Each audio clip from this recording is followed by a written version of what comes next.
دلوں پہ جو بوجھ ہوں گے نا وہ ہمیں اپنوں سے دور کر دیں گے.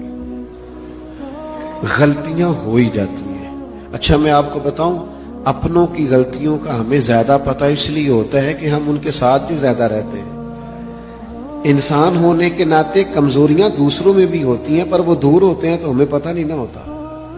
کمزوریاں انسانوں میں رہیں گی، لیکن یہ جو ہم عداوت پال لیتے ہیں نا، آپ یقین کریں. ایک بوڑھے بزرگ مجھ سے کہنے لگے، پیر صاحب بچے لڑ کے لیدا لیدا ہوئے نے تے اسی میاں بیوی سب تو چھوٹے نالا ہن چونکہ بھرا لڑے نے تے اسی دوجے دے گھر نہیں جا سکتے. تو کہتے بچوں کی ماں کا یہ حال ہے کہ وہ کھڑکی کھول کے بیٹھ جاتی ہے کہ میرے بچے گزریں گے تو میں انہیں دیکھ لوں. کھڑکی کھول کے بیٹھی رہتی ہے کہ میرا بڑا بیٹا گزرے گا تو میں دیکھوں گی. او یار، اتنی عداوتیں، اتنی تکلیفیں. لوگ قبرستانوں میں نیرے جنازے پڑھنے جاتے ہیں، صرف جنازہ، تاکہ لوگوں کو پتا چلے میں آیا ہوں، ورنہ ہم نے دل سخت کر لی. طبیعتوں میں گھٹن ہے، ہمارے لہجے تلخ ہے. ایک بات میں نے ضرور کرنی ہے، آپ اتنی محبت سے دوست جمع ہوئے ہیں، جب دل پوری طرح صاف ہو گیا پرواہ کوئی نہیں ہے. اللہ کے ہر بندے سے پیار ہے، ہر صحیح العقیدہ کی محبت ہے، ہر ایک کے بارے میں دل میں گنجائش ہے. پاک ہوئے تے پاک ہی ملدا ہی تے بنا پاکوں پاک نہیں ملدا. سارے جسم دے دھون دے نالوں ایکو تولا ٹکڑا دل دا. آپ دل صاف رکھیں گے نا، دل صاف، یہ حضور کی عظیم سنت، یہ والی اتباع کریں گے نا نبی پاک کی، آپ بڑی ہلکی پھلکی زندگی گزاریں گے. آپ کو مطمئن ہوگا کہ آپ الجھے ہوئے نہیں. آپ دیکھیے نا، ترمذی میں حدیث ہے، حضور علیہ الصلوۃ والسلام نے فرمایا، اے انس، اے میرے بیٹے، آپ سے ہو سکے تو صبح اس حال میں کیجئے گا کہ آپ کے دل میں کسی کا بغض نہ ہو. اور حضور فرمانے لگے، یہ میری سنت ہے، دل میں بغض نہ رکھنا، یہ میری، بولیے، یہ میری سنت ہے. اور میرے عزیز، دل میں صفائی، ستھرائی. صحابہ فرماتے ہیں، حضرت عبداللہ ابن عمر فرماتے ہیں، ہم ایک دن نا حضور کی بارگاہ میں بیٹھے تھے، 2-3 لوگ. دروازے پہ دستک ہوئی تو نبی کریم نے فرمایا، دروازہ کھولو، جو بندہ دروازے پہ آیا جنتی ہے. کہتے ہمارا تو رشک سے حال ہی کوئی نہیں تھا جسے حضور نے جنتی کہہ دیا. دروازہ کھولا تو بندہ بڑا سادہ سا، تازہ اس نے وضو کیا ہے، پانی کے قطرے داڑھی سے گر رہے ہیں، جوتے اس نے بغل میں دبائے ہوئے، آ کے حضور کی خدمت میں بیٹھا، کوئی کام کہا، پھر وہ رخصت ہو گیا. کہتے ہیں ہمیں بڑے رشک آیا کہ یار کمال آدمی ہے، حضور نے جنتی فرما دیا، یہ تو کمال ہو گئی. فرماتے اتفاق کی بات یہ کہ اگلا دن آیا، وہی ٹائم، وہی وقت، اسی طرح ہم بیٹھے تھے، پھر دستک ہوئی. حضور نے فرمایا، کھولو دروازہ، جو آیا ہے وہ جنتی ہے. کہتے ہیں اب تو حال ہی کوئی نہیں تھا ہمارا تڑپنے والا، اس لیے کہ دروازہ کھولا تو بندہ بھی وہی تھا جو کل آیا ہے. او حضور تو اشارتاً کہہ دیں تو جسے نبی پاک نے 2 دفعہ کہہ دیے. مسند امام احمد بن حنبل میں روایت موجود ہے، فرماتے ہیں حسن اتفاق کے 3 دن، وہی ٹائم، وہی وقت، اسی طرح ہم بیٹھے تھے، دروازے پہ دستک ہوئی، محبوب فرمانے لگے، کھولو، وہی جنتی آیا ہے. فرماتے ہیں ہمارا حال نہیں تھا کوئی، اس پر ناز کرتے، رشک کرتے، غبطہ ہوتا. بندہ آیا، سادہ بندہ، جوتے سائیڈ پہ رکھے، پانی کے قطرے داڑھی سے گر رہے تھے، وہ کام کیا. جب وہ باہر نکلا تو حضرت عبداللہ ابن عمر کہتے ہیں میں بھی اجازت لے کے اس کے پیچھے ہو گیا. میں نے کہا یار 2-3 دن اپنا مہمان بنا لو گے؟ 2-3 دن تو یہ بڑا عجیب کام ہوتا ہے نا، 2 گلیاں چھوڑ کے کسی کا گھر ہو تو وہ کہے مجھے مہمان بنا لو. تو کچھ ہوتے ہیں نا ایسے بھی مہمان، تو بن گئے مہمان، مجھے مہمان بنا لو. کہتے میں نے کہا بھئی میں کوئی امیر آدمی نہیں ہوں، غریب ہوں، جو روکی سوکی کھاؤں گا تمہیں بھی ملے گی، آ جاؤ. حضرت عبداللہ فرماتے ہیں 3 دن اور 3 راتیں میں اس کا مہمان رہا. میں پتہ کرنا چاہتا تھا وہ کیا عمل کرتا ہے. جس کی وجہ سے نبی پاک صلی اللہ تعالی علیہ وسلم نے جنت کی بشارت دے دی. میں معلوم کرنا چاہتا تھا، لیکن آپ فرماتے ہیں میں نے کوئی ایسی بات دیکھی نہیں. وہ عشاء پڑھ کے سوتا، فجر کی نماز تک سویا رہتا، اور میں تو درمیان میں اٹھ کے تہجد بھی پڑھتا تھا. وہ تو صرف کروٹیں بدلتا تو اللہ کا ذکر کرتا، باقی وہ ساری رات اس نے عشاء سے لے کر فجر کی اذان تک آرام کیا. فرماتے ہیں وہ تو تھوڑے صدقات کرتا تھا، میں زیادہ کرتا تھا. میں بڑا حیران تھا کہ 3 دفعہ نبی پاک صلی اللہ تعالی علیہ وسلم نے جنت کی بشارت عطا کی ہے، اور بندے کا حال یہ ہے کہ کوئی خاص عبادت نہیں. تیسرے دن میں چھٹی لے کے اس سے اجازت لے کے جانے لگا تو وہ بھی حیران تھا کہ 3 دن بندہ راہ ہے، سمجھ کوئی نہیں آئی. فرماتے میں نے بھی اسے کہا یار مجھے ضرورت نہیں تھی، اصل بات یہ ہے تو بندہ بڑا کمال ہے، 3 دن تک نبی پاک نے تجھے جنت کی بشارت دی ہے. میں تو 3 دن 3 راتیں تیرا مہمان رہا، پتہ کروں تو کیا عمل کرتا ہے تاکہ میں بھی کروں اور وہ فضیلت میں بھی پالوں جو تجھے حاصل ہے. فرماتے ہیں وہ کہنے لگا عمل کوئی بھی نہیں، وہی ہے جو آپ نے دیکھ لیا ہے. 5 نمازیں پڑھتا ہوں، حسب توفیق صدقہ کرتا ہوں. تو کہتے ہیں میں نے اس سے کہا یار کچھ تو ہوگا نا جو اتنی شان. تو کہنے لگا ایک چیز میرے پاس ہے، یہ آپ نے یاد رکھنی ہے، یہ ہماری محفل کا نچوڑ ہے. ایک چیز ہے، وہ کیا؟ کہنے لگا میرا دل بڑا صاف ہے، عداوت کوئی نہیں، حسد کوئی نہیں، بغض کوئی نہیں، اناد کوئی نہیں. اسی کسی دے کچھ بھی نہ لگ دے، نہ کوئی ساڈا دردی. ہم نے کوئی رٹا نہیں، کوئی کسی سے تنازع نہیں. اس نے مجھے سلوٹ کیوں نہیں کیا، فلانے نے سلام کو نہیں کیا، فلانے میرے وہ بچے کے دن رکھنے تھے مجھے بلایا کیوں نہیں، فلانے نے مشورہ کیوں نہیں کیا، منگنی پہ کیوں نہیں بلایا، ایک بندہ کیوں بلایا.